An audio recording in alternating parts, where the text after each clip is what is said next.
Theorem 9A पे हमने लोगों ने छोड़ा था। थ्योरी पार्ट हम इसका कर लेंगे, ठीक है, इसका थ्योरी पार्ट, इस सेक्शन में थ्योरी पार्ट है, थोड़ा सा और करेंगे, लेकिन अब कुछ पहले एग्जांपल्स रखते हैं, फिर आएंगे वापस थ्योरी।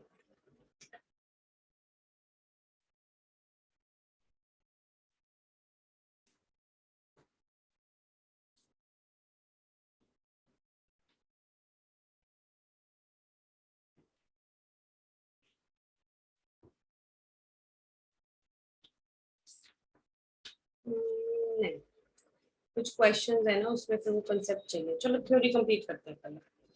थ्योरम रजे 9A तक मैंने कराया था, मैंने बोला था बी नहीं करना, ठीक है, ये हमने कर लिया था। 9A क्या कहती है? 9A कहती है कि linear span of actually W1 union W2। हमें ये पता है कि W1 और W2 अगर दोनों सबस्पेस हैं तो हमेशा नहीं ऐसा होता कि ये यूनियन भी सबस्पेस हो, ठीक है। लेकिन लीनियर स्पैन तो किसी भी सेट का ले लो, चाहे वो सबसेट हो, चाहे वो सबस्पेस हो, चाहे वो सबस्पेस ना हो, वो निकल के तो सबस्पेस ही आता है। तो यहाँ पे इसका आंसर रजे ये वाला सबस्पेस आता है, और ये हम पढ़ के आए हैं कि ये सबस्पेस है। तो linear span of W1 union W2 is equal to W1 plus W2, where W1 W2 is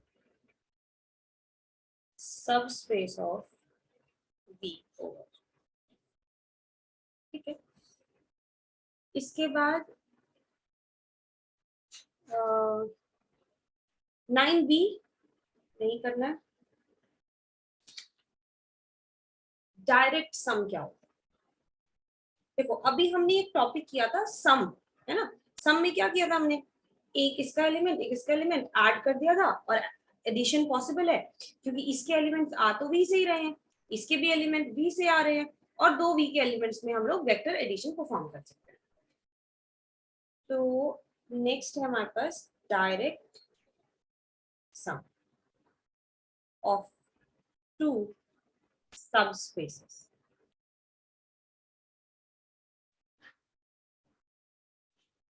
starting का काम तो इसमें भी वैसा ही होता है, मतलब अच्छा इसमें ना देखना डायरेक्ट सम हम किस तरह से इसको पूरी इस तरह से हम बोलते हैं, जैसे W1 plus W2 is the sum of W1 and W2, is the sum of two subspaces W1 and W2। लेकिन यहाँ पे इसको हम बोलेंगे V of F is said to be direct sum of two subspaces W1 and W2 if number 1। अच्छा इसके लिए दो तरह की डेफिनेशन में लिख देती हूँ। पहला तो ये है, if every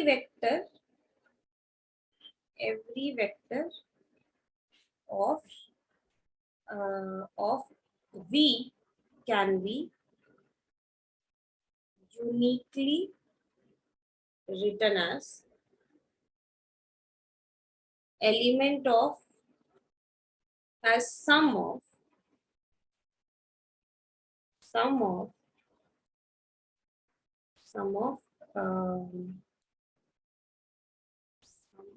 elements of W1 and W2। इस पूरे पॉइंट का क्या मतलब है, ठीक है। अच्छा इसको नोटेशन हम लोग कैसे देते हैं? Also V is written as W1 plus W। वैसे ये मैंने सिंबल ही तो है ना, सिंबल मैंने पहले भी इस्तेमाल किया हुआ है, वेक्टर एडिशन के लिए किया हुआ है मैंने सिंबल, पर यहाँ पे इसका एक खास मतलब है। तो क्या कह रही है ये पूरी लाइन? देखो कोई भी वेक्टर आप V से उठाओ तो वो यूनिक तरीके से रिप्रेजेंट हो जाना चाहिए as a sum of element of W1 and W2, ठीक है। V का एक एलिमेंट उठाया, मतलब मैंने मान लो आपका ये V था, ठीक, दिस इज योर V। इसके अंदर W1 है, इसके अंदर W2। मैं अगर बाहर से भी कोई यहाँ से भी कोई एलिमेंट उठाती हूँ तो मैं यहाँ का एक एलिमेंट और यहाँ का एलिमेंट इस तरीके से चूज कर सकती हूँ कि उनको प्लस करके 11। अब यूनिकली का क्या मतलब है, उसका एक एग्जांपल देते हैं। एग्जाम्पल,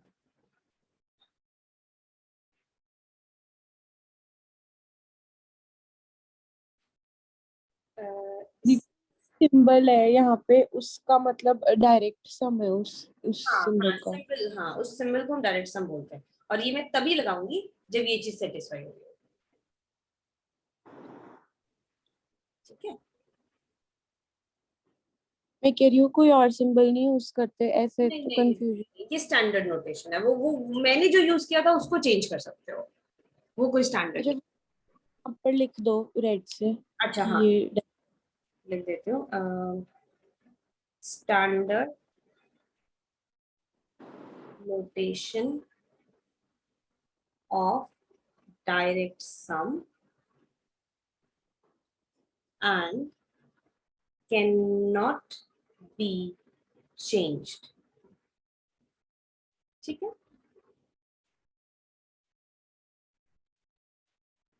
ठीक है, एग्जाम्पल देखते हैं। मैं ना सिंपल सा R2 वेक्टर स्पेस उठाती हूँ ओवर R। यहाँ पे मैंने एक वेक्टर सबस्पेस ले लिया W1। W1 में क्या रखा है मैंने, और कैसे लिखूं इसको, x comma 0 such that x belongs to reals। दूसरा है x comma y, x belongs to real, y belongs to real। एक तो ये भी बात इन क्वेश्चंस में समझने वाली है कि यहाँ पे रजे मैंने जो एक्स वाई यूज किया है और यहाँ मैंने एक्स यूज किया है, इसका कोई आपस में लेना देना नहीं है, कुछ भी नहीं। मतलब ये ऐसा नहीं कि यहाँ से मैंने 1,0 उठाया तो मुझे अब यहाँ पे 1,3 उठाना पड़ेगा, यहाँ पे 2,3 उठाओ। वो तो मैंने नोटेशन मैंने अगर सेम दे रखी है तो उस नोटेशन का तो मतलब ही नहीं होता, क्योंकि मैंने उसको डिफाइन भी तो किया हुआ है साइड में। उसने कहा कि एक्स रियल नंबर, यहाँ पे भी उसने कहा एक्स रियल नंबर, और ये सेट दोनों डिफरेंट है, तो कोई एक्स का यहाँ पे लेना देना नहीं कि सेम होंगे। ठीक है, तो मैं कब बोल सकती हूँ कि मेरा जो R2 है that is the direct sum of W1 and W2। ऐसा मैं तब कह सकती हूँ जब कोई एलिमेंट उठाते हैं, लेट्स से लेट या कंसिडर कंसिडर मान लीजिए 2,3, ये आपने अपने R2 से उठाया। अब मैं चाह रही हूँ कि 2,3 को लिख सकूं एक W1 का element, simple addition of W2 का एलिमेंट। ठीक है, जो वो सिंबल होता है ना, वो तो हम यहाँ पे वेक्टर स्पेस और सब स्पेस के लिए यूज करेंगे। जब हम ऐड कर रहे हैं वो तो सिंपल जो हम कंसेप्ट पढ़ के आए हैं सम वाला वही यूज कर रहे हैं यहाँ पे, तो ये यहाँ नहीं लगेगा, तो सब स्पेसेस के बीच में।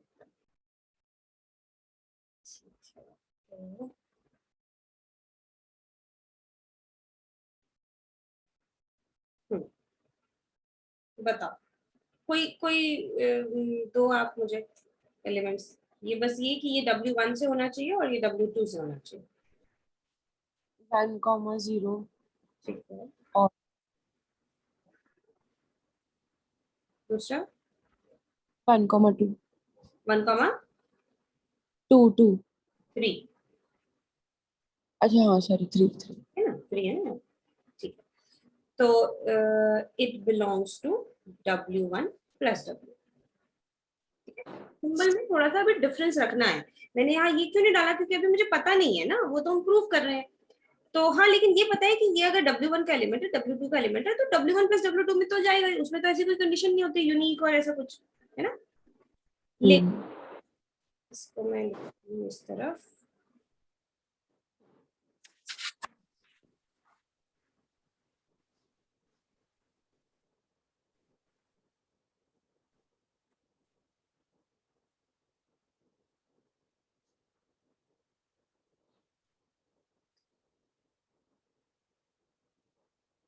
हाँ। तो इसी को हम ना ऐसे भी लिखते हैं, देखो अगर मैं ये 2,0 लिख ले, 2 नहीं लिखते ना, इसको लिख लो, चलो हाफ लिख लो, इसको हाफ लिख लो, उधर मैं 3/2 लिख लूँ।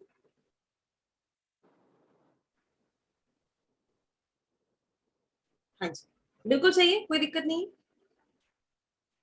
हाँ जी। ठीक है, लेकिन यहीं से पता लग गया कि ये यूनिक नहीं है। 2,3 को मैं दो रिप्रेजेंटेशन दे सकती हूँ W1 प्लस W2 में से। तो यानी कि इसका इससे प्रूफ क्या हुआ, because an element which is 2,3 does not have doesn't have unique representation in W1 plus W2, therefore R2 over R is actually W1 is not equal to the direct sum. ठीक है,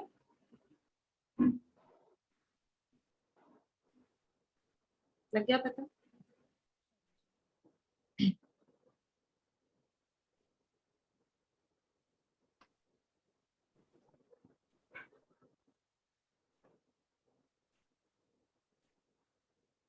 बताओ, है कोई doubt? नहीं नहीं, हो गया। आपको मेरी आवाज नहीं आ रही क्या? मैंने बोला था। मुझे आपकी अब आई है, उससे पहले नहीं आई मुझे। ठीक है। अब एक एग्जांपल भी देख लेते हैं।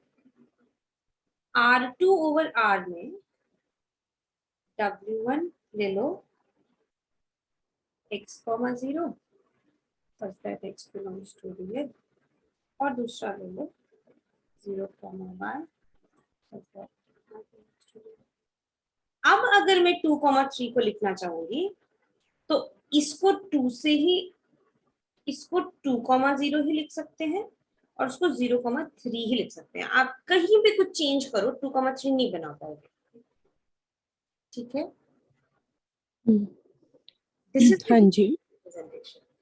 बिल्कुल, तो इसमें मैं यहाँ पे कह दूंगी कि देयरफॉर, अच्छा वैसे तो मैंने एक एग्जांपल लिया है, जब ये बात क्लियर हो जानी चाहिए कि मैंने एग्जांपल लिया है, इससे एग्जांपल से कभी भी हम कोई स्टेटमेंट नहीं लिख सकते।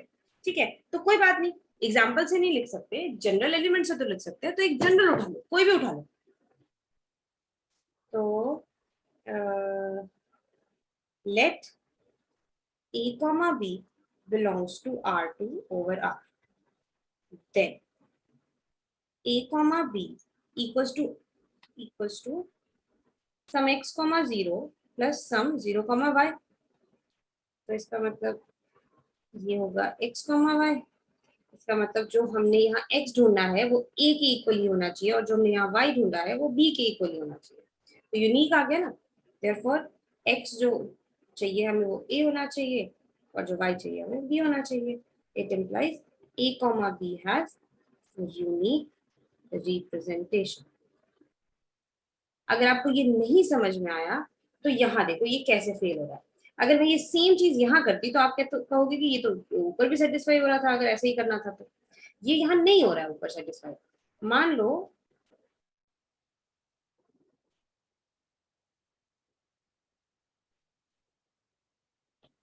मान लो मैंने कहा कि भी यहाँ पे a, b ले लो। अब एक W1 का एलिमेंट यानी कि x, 0 जैसा, और प्लस इसको थोड़ा चेंज करना पड़ेगा, नहीं तो फिर वो x और x कैलकुलेशन ऐसे लेगा ना, सेम ही है। तो इसमें मैं u भी कर देती हूँ। ठीक है, u ऐसा होना चाहिए। आप x, u और v की अगर यूनिक इमेज, यूनिक वैल्यू निकाल पाए, जैसे देखो यहाँ पे कोई प्रॉब्लम नहीं थी ना, x की निकल गई, y की निकल गई वैल्यू। तो यहाँ पर भी अगर आप इसको ऐड करो x प्लस u और v, तो जितने भी आपके पास इस तरफ अननोन नंबर्स हैं, अननोन वेरिएबल्स है, अगर आपकी उनकी वैल्यू a और b में यूनिक निकल गई तो काम हो जाएगा। लेकिन वो हो नहीं रहा। Here x प्लस u की वैल्यू a आ रही है और v की वैल्यू यूनिक आ रही है कि वो तो b ही आएगी हमेशा। लेकिन उसका क्या करना, मुझे तो हर एक की यूनिक वैल्यू चाहिए ना, नहीं हो पाया। तो यहाँ पे देखो x और x को ले लो a, इसको ले लो 0, इसको ले लो a, इसको ले लो 0, यूनिक वैल्यू तो नहीं आई। अब कितनी सारी वैल्यूज आ सकती हैं, यहाँ तो a/2 ले लो, है ना। हाँ जी। तो तो इट इम्प्लाइज नहीं, 2 मिनट। हाँ मतलब यूनिक रिप्रेजेंटेशन नहीं है, आप लिख लेना यहाँ पे unique, not unique representation. It implies R2R is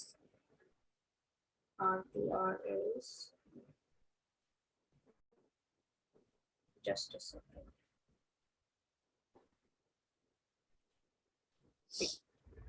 तो ये नहीं. ठीक है, तो ऐसा नहीं है कि मैंने ये जो प्रूव किया है वो हमेशा हो जाएगा, जब नहीं है तो नहीं होगा. तो यहाँ पे इसकी यूनिक रिप्रेजेंटेशन है, देयरफॉर अब मैं लिख सकती हूँ अपने ये R2 को is actually the direct sum of W. अब एक्चुअली समझना या ये निकालना थोड़ा सा मुश्किल है, थोड़ा सा ना एक्स्ट्रा काम करना पड़ता है. वो इसलिए मैं कह रही हूँ क्योंकि मेरे पास एक इजी तरीका है, और इजी तरीका कि या तो आप ये कर लो कि एक रैंडम एलिमेंट उठाओ और शो कर दो कि यहाँ पे जितने भी वेरिएबल्स यूज कर रहे हैं उनकी यूनिक वैल्यूज आ रही है, तो वो वही हमेशा काम कर जाएंगे, कोई और नहीं आएगा काम. तो उसके लिए एक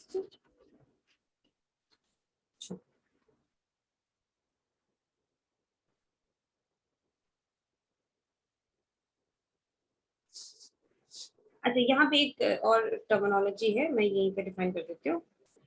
एक चीज है,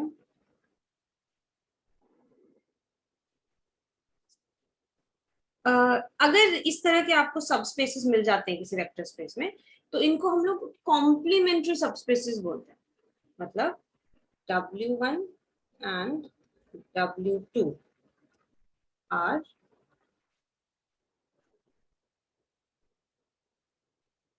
complementary subspaces of V over F अगर V is actually W1 plus. ये कुछ नहीं है, वो बस एक नाम है बस. तो कॉम्प्लीमेंट्री सबस्पेस का मतलब समझ में आ जाएगा कि अगर उन दोनों का डायरेक्ट सम कर देंगे तो पूरा का पूरा V निकल जाएगा. तो एक आधी एग्जांपल और दो, या आप एक काम करोगे, मैं यहाँ पे एग्जांपल लिख रही हूँ, ठीक है, आप खुद चेक करोगे, आपको दिया भी हुआ है तो आप खुद चेक करोगे कि ये है या नहीं है. ठीक है, R3 में है, R3 में है, और ये वाला करवा दो. W1 देखो क्या बनाया, W1 बनाया है 0 Y और Z belongs to Y, Z belongs to real. और एक W2 है which is X 0 0, X belongs to real.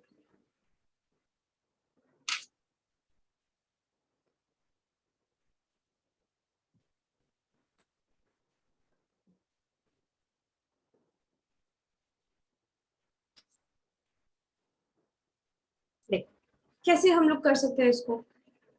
ये वैसे आपको क्या लग रहा है, ये यूनिक रिप्रेजेंटेशन आएगी? हाँ. आएगी रजत, ये कर लोगे आप, बिल्कुल ऐसे ही कर लेना. ठीक है, ए बी, यहाँ पे आप एक्स वाई जेड की वैल्यू निकालना, ए बी सी आएगी, यूनिक आएगी. ठीक है, हाँ जी.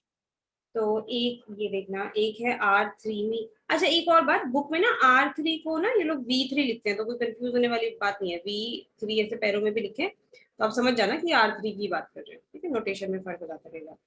तो ठीक. W1 हो जाएगा XY0, XY belongs to real, और यहाँ पे 0YZ. ये क्या लग रहा है, आएगा? नहीं. वो ये प्रॉब्लम देगा ना, हम्म. तो ये सेकंड क्वाड्रेंट प्रॉब्लम देगा. ठीक है, तो अगर नहीं है तो एक एग्जांपल से करना है इसको. ठीक है, मैं क्वेश्चन की फॉर्म में लिख देती हूँ. First one, this is. ठीक है, और भी मैट्रिसेस के एग्जांपल हैं इन्होंने दिए हुए हैं, आप एक बार इनको जरूर करना. कभी भी नॉट के लिए ना, चाहे वो नॉट हमें प्रूव करना है कि वो क्या बोलते हैं उसको, वेक्टर स्पेस नहीं है, हमें प्रूव करना है कि वो वेक्टर सब स्पेस नहीं है, हमें प्रूव करना है कि वो डायरेक्ट सम नहीं है, कुछ भी नहीं प्रूव करने के लिए ना उनका तरीका मत करना. आप खुद एक एग्जांपल सोचो जो सेटिस्फाई नहीं हो रहा, इतना तो आपको पता लग गया कि नहीं है, तो बस आप एक एग्जांपल सोचना, 1 2 3 सोच लो, सिंपल 1 2 3, उसको आप दो तरीके से लिख के दिखा देना. ठीक है, पहला एलिमेंट W1 से प्लस दूसरा एलिमेंट W2 से, फिर पहला एलिमेंट W1 से W2 से, और ये दोनों अलग होंगे। आपके कोई यूनिक रिप्रेजेंटेशन नहीं है तो ये वेक्टर स्पेस नहीं।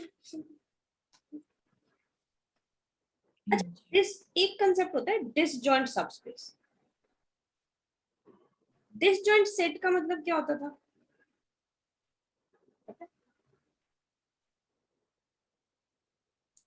डिसजॉइंट सेट्स क्या होते थे? डिसजॉइंट सेट्स जिसमें कोई कॉमन एलिमेंट। कॉमन एलिमेंट नहीं होता, इसको ऐसे कह सकते हैं ना, इंटरसेक्शन जीरो होता है। हाँ हाँ हाँ। इंटरसेक्शन जीरो होता है, जीरो कह रही हूँ सॉरी, एम्प्टी होता है। इंटरसेक्शन इज एम्प्टी, ठीक है। तो अगर मैं किसी एक वेक्टर स्पेस के दो सब स्पेस की बात कर रही हूँ ना, तो मतलब मेरे को पहला पॉइंट ये गिवन है कि V of F is vector space. दूसरा पॉइंट मुझे ये गिवन है कि W1 सब स्पेस है, W2 भी सब स्पेस है। तो डिसजॉइंट हम कब बोलेंगे? पहले तो राजा ये समझो कि W1 और अच्छा, W1 और W2 में कभी इंटरसेक्शन नॉन एम्प्टी हो सकता है? ऐसा हो सकता है कि ये V हो, ये W1 है और ये W2 है और दोनों ही सबस्पेस बना रहे हैं? इज इट पॉसिबल और नॉट? मतलब कि दो नॉन इंटरसेक्शन नॉन एम्प्टी। हाँ, ऑफ कोर्स ये नॉन एम्प्टी होना चाहिए। कभी भी सबस्पेस राजा एम्प्टी नहीं बन सकता ना, एटलीस्ट तो आइडेंटिटी होगी। इंटरसेक्शन, इनका इंटरसेक्शन कि इंटरसेक्शन में ऐसा हो सकता है कि कभी कोई एलिमेंट मैच ना करे।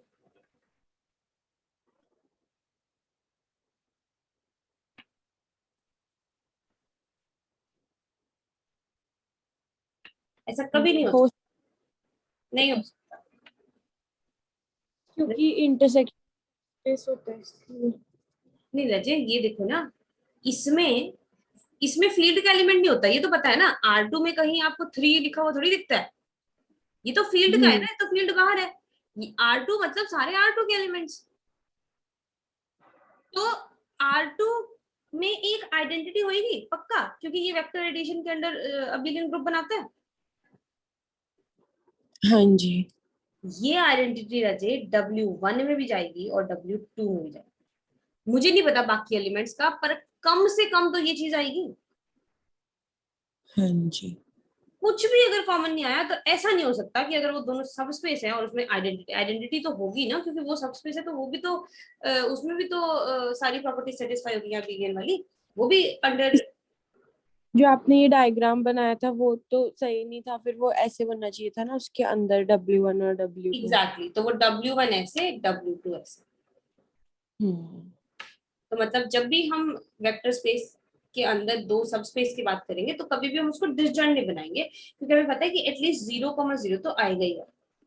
ठीक है, तो डिसजॉइंट का यहाँ क्या मतलब हो गया, क्योंकि वहां सेट थ्योरी में ये होता है कि एम्प्टी होना चाहिए। तो ये देखा हमने कि एम्प्टी तो कभी हो ही नहीं सकता, तो हमने कहा चलो ठीक है, मिनिमल कंडीशन लेके चलते हैं। तो W1 and W2 are disjoint subspace if W1 intersection W2 is only identity। ठीक है, अच्छा सॉरी सॉरी, मैंने यहाँ 0 0 लिख दिया R2 को कंसिडर करके। वो आपका वेक्टर स्पेस जैसा होगा उस पर डिपेंड करेगा। ये 0 रजे, यहाँ 0 नहीं है, R2 है तो ये बेसिकली ये है, अगर R3 है तो ये 0 का मतलब ये है, अगर ये मैट्रिसेस है तो इस 0 का मतलब ये है। समझ रहे हो? हाँ जी। हाँ जी। वो डिपेंड करता है कि अगर फंक्शन है तो यहाँ पे ये वाला फंक्शन है, fx इज इक्वल टू 0 वाला फंक्शन है। तो वो डिपेंड करता है कि वेक्टर स्पेस के एलिमेंट्स कैसे हैं। ठीक है, इसको ऐसे रहने दो। तो ये था डिसजॉइंट। अब वापस आते हैं डायरेक्ट सम। डायरेक्ट सम के एक ये थ्योरम है हमारे पास, थ्योरम 10, थ्योरम 10A। ठीक है, गिवन चीजें लिख देती हूँ। गिवन गिवन वही पहले कि V जो है over F is vector space. This is first. Second, W1 is a subspace of VF. W2 is a subspace of VF. Then, given all these conditions, then W1 को अगर आपने direct sum prove कर V को अगर आपने direct sum prove करना है of W1 and W2, तो ये इफ एंड ओनली इफ है अगर ये आप ये 2 पॉइंट्स प्रूव करें। पहला कि V एक्चुअल में पहले तो W1 प्लस W2 है, मतलब हर एलिमेंट इन दोनों के एलिमेंट को प्लस करके लिखा जा सकता है। बात यूनिक की रही तो वो इस बात से चेक हो जाएगा कि W1 और इंटरसेक्शन W2 अगर एम्प्टी है तो इसका मतलब इसका मतलब यूनिक भी होगा। अब एक एग्जांपल मैंने किया था नहीं होने का, नॉट एन एग्जांपल।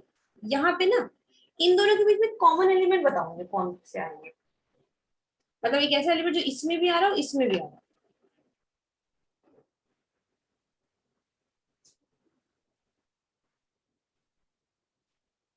मतलब 2,3 के रिस्पेक्ट में बताना है। नहीं ऐसे नहीं, मैं कुछ ये तो भूल जाओगी तो कुछ भी नहीं है। मैं कह रही हूँ बस ऐसी इंडिविजुअली एक ऐसा एलिमेंट बताओ जो W1 में भी हो और W2 में भी हो, कोई भी।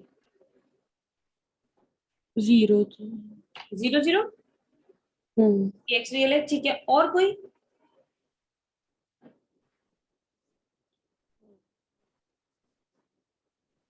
और कुछ कह नहीं सकते। ये रजिए आपको एलिमेंट्स तो पता है ना कि ये रियल है, ये 0 होना चाहिए, यहाँ दोनों रियल्स है। नहीं तो मतलब अच्छा फिर अगर हमने 2,0 ले लिया हाँ, तो ये 2,0 तो नीचे है, हाँ। बिल्कुल है। तो वही तो मैं आपसे एलिमेंट पूछ रही हूँ कि कॉमन और एलिमेंट। तो इसमें रजे कॉमन एलिमेंट के 0 के अलावा भी कोई कॉमन एलिमेंट है ना, हाँ जी हाँ जी। बल्कि इसमें एक्स एक्सिस के सारे पॉइंट्स इसमें कॉमन एलिमेंट है। तो इसका मतलब यहाँ पे ये तो सेटिस्फाई हो रहा है पर ये सेटिस्फाई नहीं हो रहा। हम्म ये था भी नहीं वेक्टर सब, वेक्टर डायरेक्ट सम, यहाँ पे ये डायरेक्ट सम था भी हम्म नहीं। ठीक है, यहाँ देखो इसमें आप 0 0 के अलावा कुछ मैच कर ही नहीं सकते, वो इसमें भी है। हम्म एक भी एलिमेंट अगर नॉन जीरो करोगे तो वो या तो इसमें नहीं होगा या तो इसमें नहीं होगा, तो यानी कि इन दोनों के इंटरसेक्शन में सिर्फ 0 0 था, इसलिए ये हो गया। तो वो कहते हैं कि डायरेक्ट सम जो आपको प्रूव करना है ना, तो अब ये 2 पॉइंट्स कर दो, दैट वुड बी इनफ। और हम भी डायरेक्ट सम करते समय यही करते।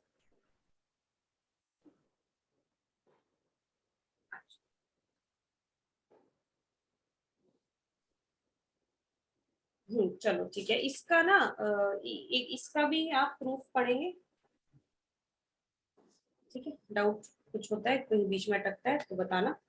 और एक थ्योरम 10b का भी प्रूफ करना। 10b थ्योरम क्या कहती है?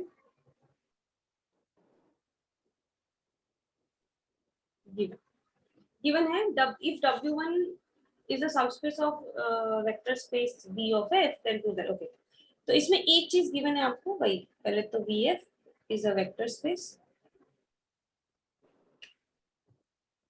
दूसरा W1 is a vector subspace of VF, बस। और then अगर आपके पास एक सबस्पेस है तो ये थ्योरम कहती है तो पक्का एक दूसरा सबस्पेस होगा सच दैट जो V है ना वो डायरेक्ट सम होगा W1। मतलब अगर V में से मैं आपको एक W1 दे दूं तो आपको पक्का एक W2 मिलेगा सच दैट इनका डायरेक्ट सम ही होगा V। ठीक है, हमेशा होता है। इसका भी रजिए आप प्रूफ करोगे। तो अभी तक थ्योरी पार्ट में आपने ये 2 प्रूफ नए करने हैं।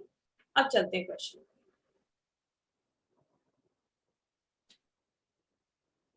एग्जाम्पल 1, एग्जाम्पल 1 करने से पहले मैं याद दिला देती हूँ, 2 मिनट दो।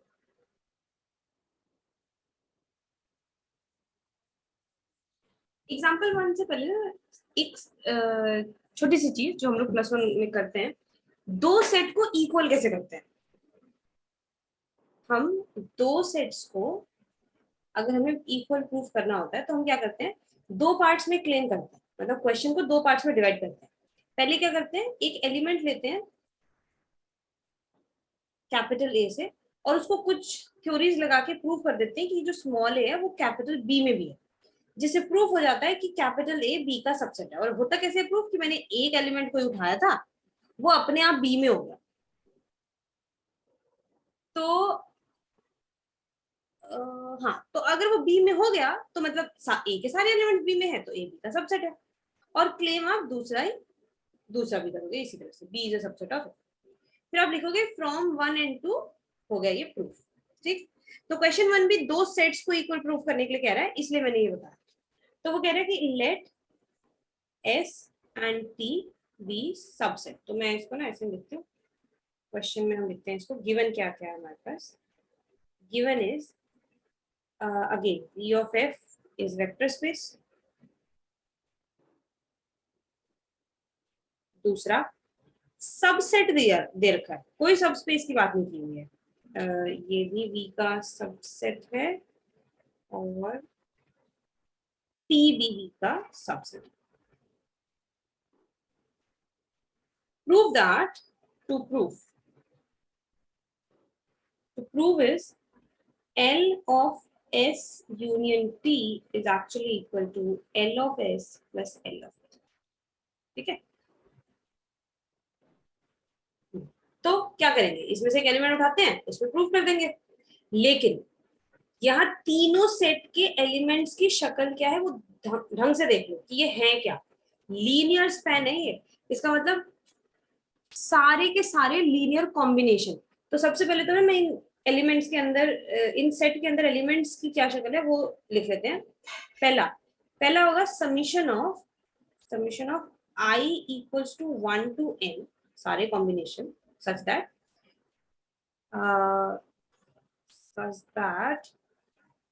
इसको हम लिख लेते हैं, कैसे नोटेशन है इसको, अल्फा आई वी आई, कर लेते हैं। ठीक है, अच्छा, जहां पे अल्फा आई तो चलो ठीक है फील्ड से आते हैं, लेकिन ये वी आई कहां से आ रहा है, जहां से ये आ रहा है। तो इसका मतलब या तो ये वी आई एस में हो सकता है या टी में हो सकता है या दोनों में हो सकता है। तो जब हम यूनियन की डेफिनेशन करते थे तो क्या लिखते थे, और लिखते थे ना, आइदर इन दिस और इन दिस। तो इसको हम ऐसे लिखेंगे,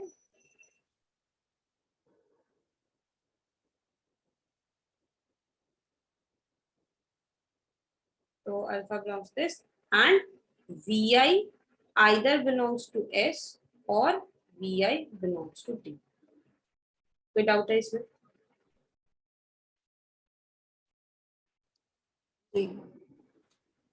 नेक्स्ट अजय सेम लिख लोगे आप। ठीक है, इस बार वी आई की कोई कंफ्यूजन नहीं है, वी आई जो है वो एक्स में से है। ठीक? अगले वाले में जो वी आई है वो टी से, यहाँ तो वो अल्फा आई वाला ही क्वेश्चन। चलो, तो अब एक एलिमेंट उठाते हैं, let some v belongs to linear span of s union t। Basically मैं कर क्या रही हूँ, मैं अपना पहला क्लेम मैंने शुरू कर दिया है। पहला क्लेम मैं ये करने वाली हूँ कि जो एल एस यूनियन टी है that is a subset of L S plus L T. तो उसके लिए मैंने एक तरफ से एलिमेंट उठा लिया है, दूसरी तरफ प्रूफ करेंगे। तो एक तरफ तो हो गया, इसका क्या मतलब, इसका मतलब किसी लीनियर कॉम्बिनेशन में होने का क्या मतलब होता है। अब ये v होगा तो राजे ऐसा ही ना, होगा तो ऐसे ही फॉर्म का, उसका आंसर वी आया है क्योंकि मेरे को पता है कि इसमें एलिमेंट तो ऐसे ही आते हैं, तो ये भी ऐसा ही आया है, ये भी इसी के इक्वल है। तो इसका ये मतलब हुआ, इट एम्प्लाइज कि there exist some alpha 1 alpha 2 and so on till alpha n belongs to field, and v1 v2 till vn belongs to v, such that जो ये v है वो एक्चुअल में alpha i equals to 1 to n alpha i vi है। ठीक है, अब एक काम करते हैं, देखो प्रूफ क्या करना है ना, इस पे नजर होनी चाहिए। मुझे एलएस के एलिमेंट अलग करने हैं, एलटी के एलिमेंट अलग करने हैं। आपको खुद पता है कि यहाँ पे मैंने ये एलिमेंट इसमें से उठाया ना, तो पक्का ये जो वी आई है ये तो या तो एस में है या तो टी में है। अब देखो इसको ओपन, इसको समझाने के लिए यहाँ लिख देते हैं ऐसे, ये क्वेश्चन का पार्ट नहीं है, मैं समझाने के लिए लिख रही हूँ।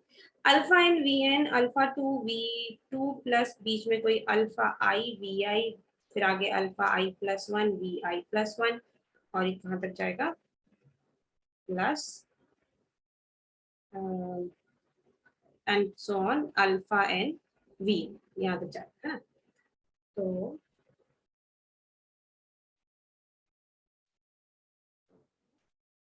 इसमें देखूंगा,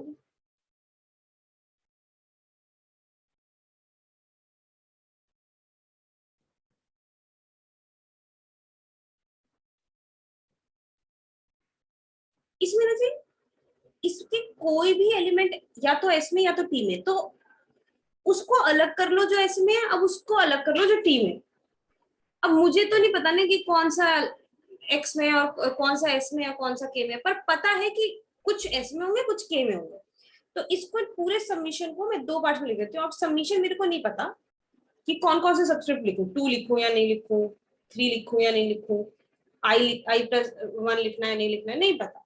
तो हम इसको ऐसी नोटेशन दे देंगे, summation of alpha i V S plus summation of alpha i we T, जिससे पता लग जाएगा कि एस वाले अलग कर दिए और इससे टी कर दिए। तो इसका मतलब ये किसमें है, linear span of S plus linear span of T. क्यों? क्योंकि लीनियर स्पैन ऑफ एस में तो सारे लीनियर कॉम्बिनेशन आ रहे हैं, ये तो सिर्फ एक ही है तो आ ही रहा होगा इसमें, ठीक है, बल्कि इसमें तो सारे आ रहे हैं। तो ये एक तरफ का हो गया प्रूफ कि आपने v यहाँ से लिया था लेकिन वो इसमें प्रूफ कर दिया। अच्छा इक्वल इक्वल क्यों लिख दिया मैंने, ये तो एक एलिमेंट है सबसेट, तो यानी कि v इसमें भी हो गया, therefore belongs to सबसेट नहीं belongs to एलिमेंट है ना, therefore v जो है नहीं कहाँ से उठाया था हमने, एल एस यूनियन t जो है that is a subset of L S plus, same काम उल्टे के लिए कर लेना, सेम काम, ठीक है।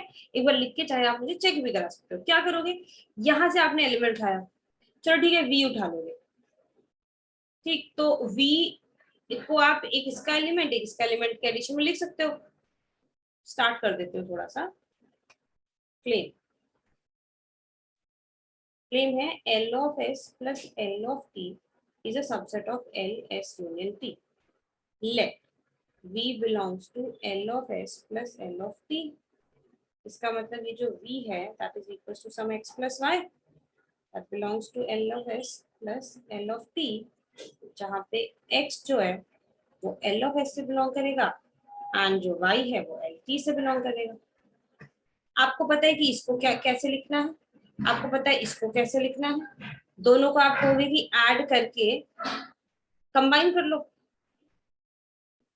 तो वो किस में जाएगा, अब यहाँ से रजिए, अब इस स्टेप पे चले जाओगे, ये तो लिख ही दिया आपने, अब यहाँ से लिखोगे कि आप अब ऐसे लिख लो, बस हो गया। तो ऐसे लिख लिया, तो अब ये वाला जो एलिमेंट है या तो एस से हो सकता है तो टी से हो सकता है, क्योंकि मैंने एस और टी वाले मर्ज किए हैं, दोनों एक साथ लेके आए हैं, तो या तो एस से आएगा तो टी से आएगा, तो हो गया फिर ये L of S union T में, इतना ही करना। एग्जाम्पल 2,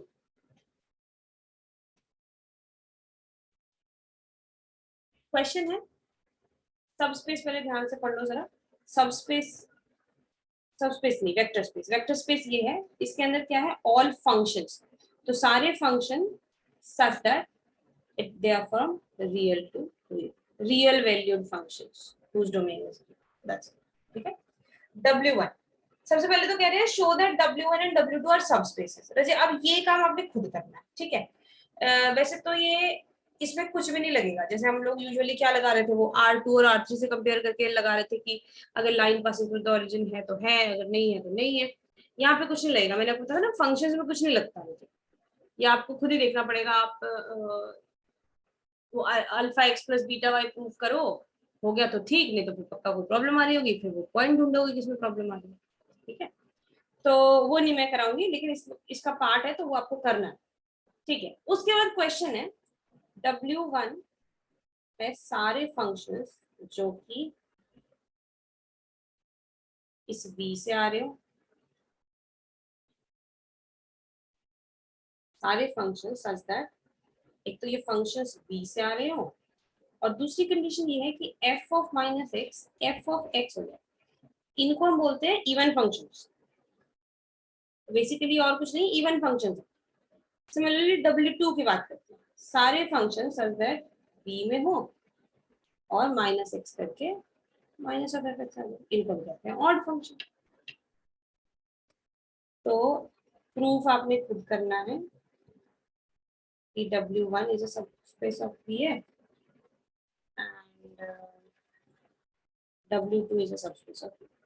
हम आगे करते हैं क्वेश्चन को। पहले बोल रहा है कि ये इवन और ऑड फंक्शंस का मतलब इवन और ऑड नंबर्स नहीं है ना? नहीं नहीं नहीं नहीं, डेफिनेशन ही यही होती है इवन फंक्शन और ऑड फंक्शन। अच्छा, मतलब कि जिस पे नेगेटिव ऊपर वो पॉजिटिव आ जाए वो इवन फंक्शन है। हाँ हाँ, जैसे एक्स स्क्वायर में एक्स को रिप्लेस करो माइनस एक्स से, क्या आएगा? हाँ, पॉजिटिव आएगा। अगर मैं माइनस एक्स का स्क्वायर कर देती हूँ तो भी तो एक्स स्क्वायर आएगा। तो मतलब मैंने जब माइनस से रिप्लेस कर भी दिया सारे एक्स को माइनस एक्स बना दिया, तो भी तो जो आया पहले भी वही आ रहा था। तो मतलब अगर मैंने इसमें माइनस एक्स कर भी दिया तो वो ओरिजिनल फंक्शन ही आ जाएगा। तो ये even function, f x is equal to x square, even function. ठीक है। तो बी, हाँ, क्वेश्चन है शो दैट, पहले तो ये शो करना है। कैसे कर सकते हैं ना जी? अब तो यूनिकनेस भी नहीं दिखानी ना, सिर्फ यही तो शो करना है कि सम है, v is sum of W1 and W2। मतलब क्या करना है आपने, एक एलिमेंट उठाना है यहाँ से और प्रूव कर देना है कि इन दोनों के उसमें लिखा जा सकता है। सेट ही तो है ना राजे। और यहाँ से यहाँ कैसे आओगे, यहाँ से आना बहुत जरूरी, बहुत इजी है। W1 V का सबस्पेस, W2 V का सबस्पेस, तो ये V के ही एलिमेंट्स आएंगे ना इसमें, हो गया प्रूफ।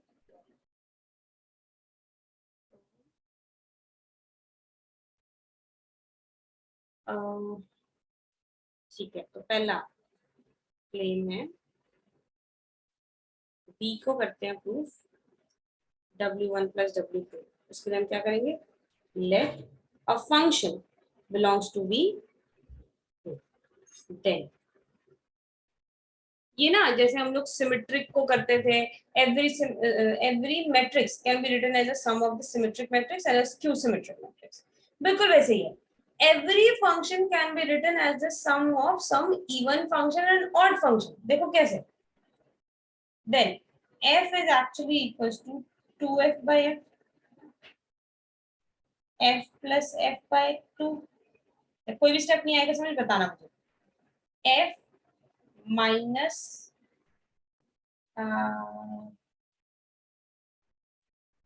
कुछ माइनस,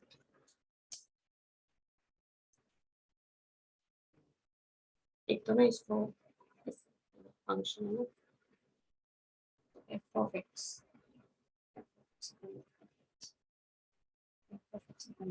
ठीक है, तो ये बनेगा f of x minus f of minus x plus f of minus x plus f। आया समझिए,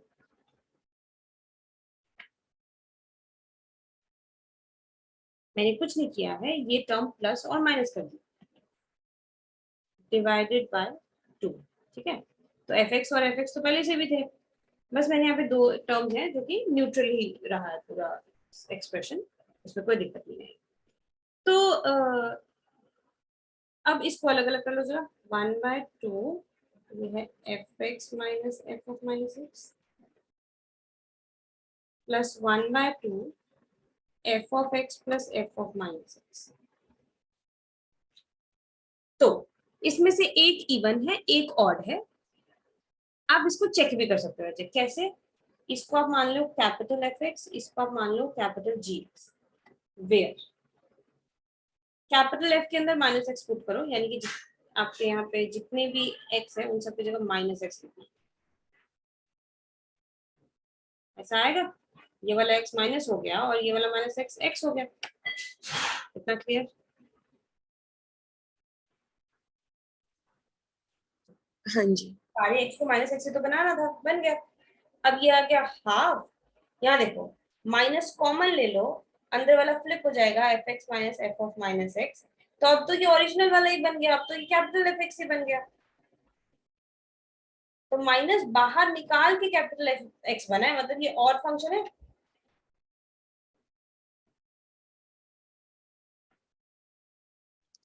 हाँ जी। ऑड फंक्शन है तो W2 में बिलोंग कर रहा है, यानी कि पहला एलिमेंट तो W2 में बिलोंग कर रहा है। प्लस करके देख लेते हैं, वो एक ही बात है ना, W1 प्लस W2, तो उसमें कोई दिक्कत नहीं। हम्म। कॉम्यूटेटिव होता है ना इसके एलिमेंट्स, अबेलियन ग्रुप है, कोई दिक्कत नहीं। हम्म।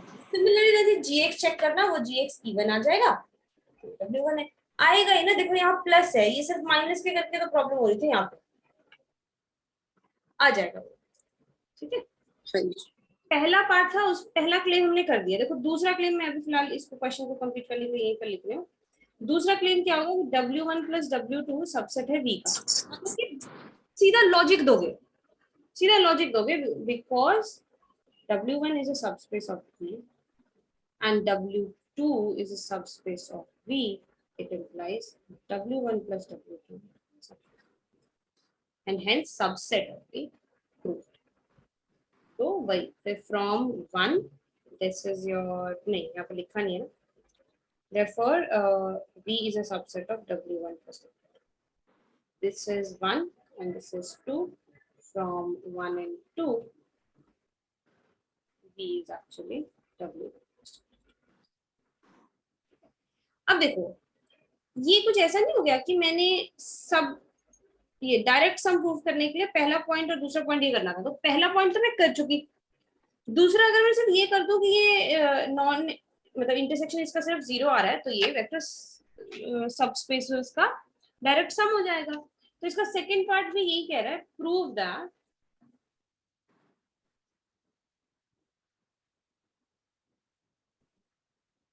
जस्ट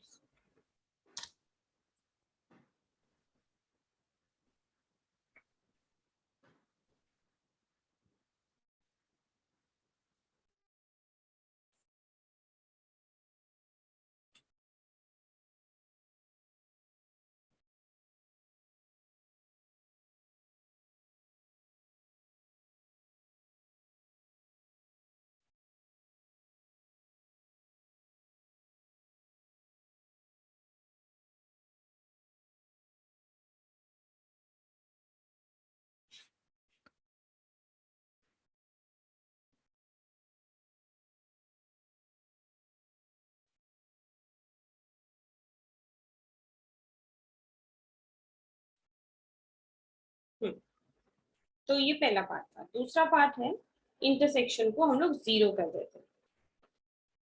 दूसरा पार्ट है प्रूव करेंगे W1 intersection W2 is just, मतलब दे आर डिसजॉइंट, है ना, हमने डेफिनेशन में देखा डिसजॉइंट है, इसको प्रूव करेंगे। तो इसका मतलब लेट, कभी भी ऐसा करना हो तो हम प्रूफ लेट कर लो कि एक नॉन जीरो फंक्शन है इसमें, यहाँ पे जीरो का मतलब जीरो फंक्शन। तो मान लेते हैं let f x belongs to sum W1 union W2। ये रजे एफ एक्स ना अपने आप जीरो प्रूफ हो जाएगा, देखना। अगर ये जीरो प्रूफ हो गया मतलब कोई भी फंक्शन में उठा रही हूँ वो जीरो ही है, मतलब इसमें सिर्फ जीरो ही बैठा हुआ है और कोई नहीं। तो अच्छा, इसका क्या मतलब हुआ इंटरसेक्शन का में है, इसका क्या मतलब कि ये W1 में भी है एंड, अब और वाली सिचुएशन नहीं है, एंड वाली situation, it belongs to W2। अगर ये W1 में बिलोंग करता है तो हमें पता है इसमें माइनस एक्स पुट करके एफ ऑफ एक्स आएगा, और अगर ये W2 में बिलोंग करता है तो मुझे पता है f x minus x put करके माइनस ऑफ एफ एक्स आएगा। First second, equating equation 1 and 2। First two को इक्वेट कर लो, इस तरफ दोनों में एफ ऑफ माइनस एक्स है, यानी कि दोनों की राइट साइड इक्वेट कर लो, f of x equals to minus of f x आ जाएगा। हो गया proof. f of x plus f of x 0, 2 times f of x 0, f of x. बता, आया समझ? हाँ जी। ये तरीका था प्रूव करने का। तीसरा इन्होंने लिखा हुआ है कि प्रूव दैट v जो है वो डायरेक्ट सम है, जिसके लिए अब आपको कुछ नहीं करना है, आप सीधा लिखोगे। फर्स्ट पार्ट में मैंने प्रूव किया है कि ये इसका डायरेक्ट सम है, दूसरे पार्ट में मैंने प्रूव किया है कि इसका इंटरसेक्शन 0 है। therefore from these two, therefore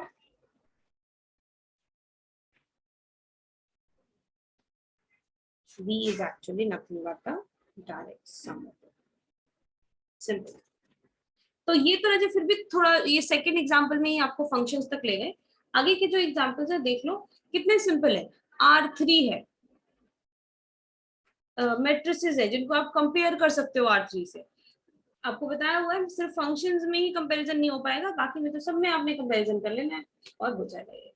तो इसमें रजे अब कुछ नहीं बचा है इस पर्टिकुलर एक्सरसाइज में बताने के लिए, और हमारे पास यहाँ पे 14 एग्जाम्पल्स हैं, तो आपके 14 एग्जाम्पल्स खत्म होने चाहिए। कल मैंने नया टॉपिक शुरू करा देना, लीनियर डिपेंडेंस। सारे क्वेश्चंस रजे या तो यही है या तो सम निकालना है, और सबसे ट्रिकी वाला क्वेश्चन मैं कर चुकी, बहुत इजी क्वेश्चन है, just go through it. Okay, तो till page number page number 129 example. ठीक है। ठीक है, वही ना, हम लोग कल डिस्कस कर लेंगे अगर कोई डाउट हो। ठीक। Okay, okay, thank you.